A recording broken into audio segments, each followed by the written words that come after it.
Coming up today, it's Julia Child's roast leg of lamb. Welcome to Jamie and Julia. Oh! Bon appetit. We're in Mastering the Art of French Cooking from our gal JC, and we're gonna make something today that, well, you know, I've been meaning to make this one for a while. It's just I've been so damn intimidated by it that I've just, you know, put it on the back burner. Today's the day. Here it is, roast leg of lamb. Gigot de présalé rôti. Gigot de présalé rôti.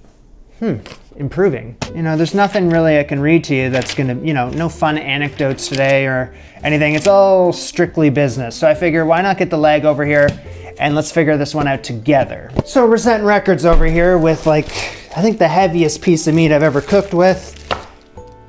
For an 8-pound turkey, boned and stuffed, it can serve around 20 people.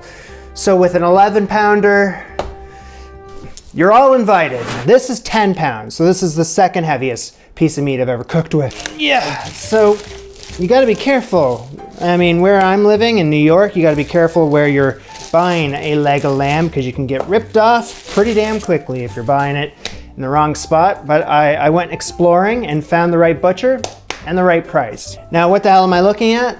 I'm not quite sure just yet, but maybe I should get it on this one. Yeah.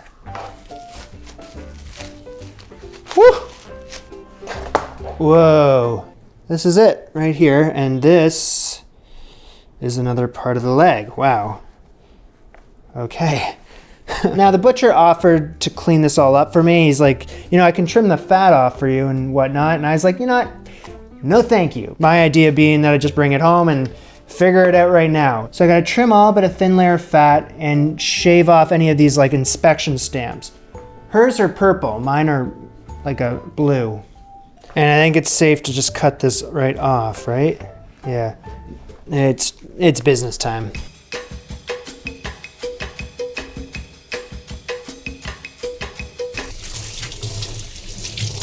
Cut my finger. All right, let's take a look. I know it's not black, but can I still be a YouTuber? I mean, either way I do this, it's probably gonna be shaving off too much or too little, especially like right here and here. But, you know, I think this is good. Firstly, I'm gonna dry this off. Pat dry, pat dry. Trying to get the glove on, and I broke it. So this is what the shape of my glove looks like. So just be aware. So make incisions in the meat, and then I got garlic slivers here, and I'm just gonna start adding them in. All over the place, because I want a pronounced garlic flavor, as she says.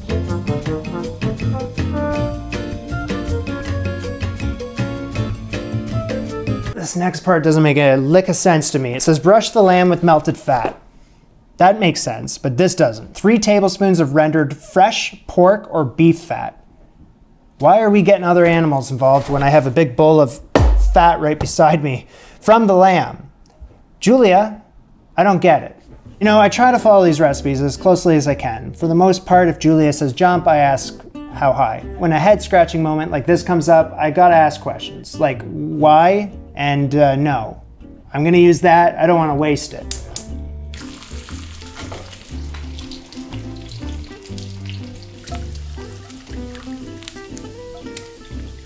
Voila, back over here. All right, so what we gotta do is brush the lamb with the melted fat.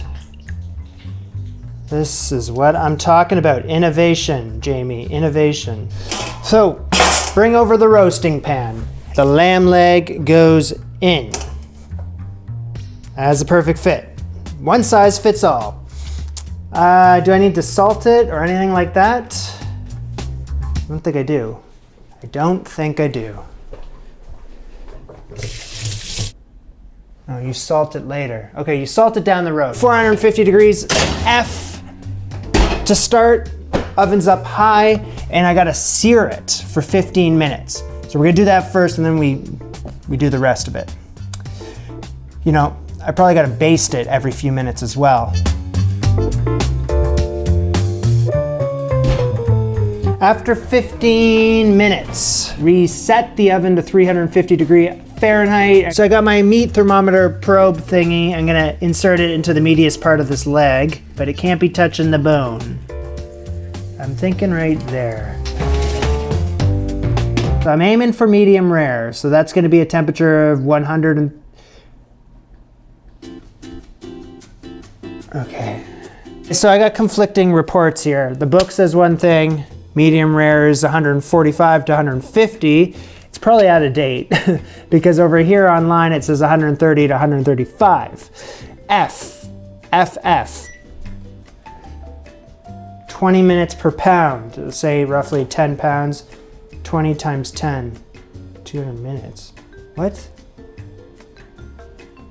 Exactly how long this is going to take for a 10-pound leg of lamb? I'm not 100% sure yet. It says 10 to 12 minutes per pound here, 20 minutes per pound online. So we're just going to have to wait and see. It's an experiment. How you doing? I just take a few carrots roughly sliced and an onion roughly sliced as well. Here's a handful of unpeeled garlic cloves. Sorry, not giving you the finger. My other one's all banged up. Okay, so this next part's a big old guess. What I gotta do, half an hour before the end of cooking, which I'm not 100% sure when that is, but strew my vegetables, the onions, carrot, garlic, along the bottom of the pan.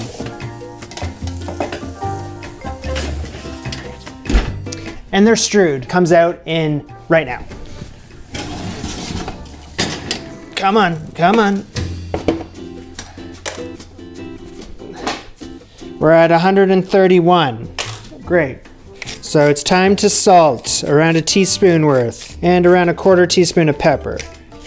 Season the lamb, place it on a platter.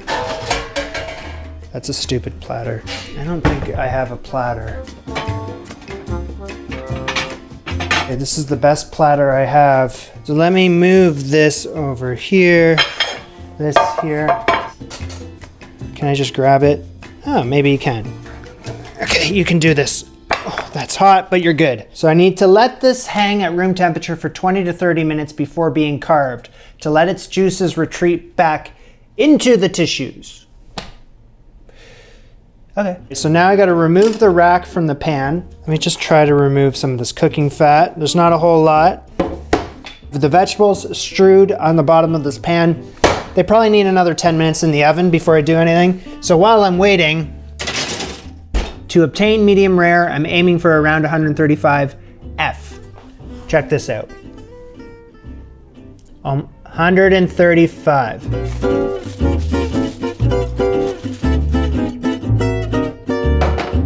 All right, we know what to do. We gotta make a sauce. Onto the heat. Something that I did very recently ago with the turkey ballotine recipe. Same concept. Get the heat up high. I have this really nice beef stock I picked up from this local butcher, and I just need a cup's worth. Into the roasting pan. Reduce.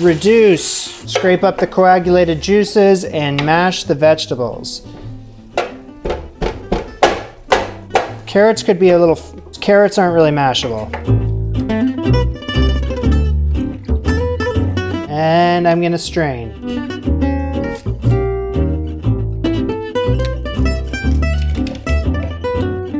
So after 20 minutes, the lamb should be well rested. I'm gonna transfer this to my serving platter, which is my cutting board. Maybe went a little overboard with parsley, maybe not. I can't really tell. That ought to do it. Order up. This is the moment of truth. Is it medium rare?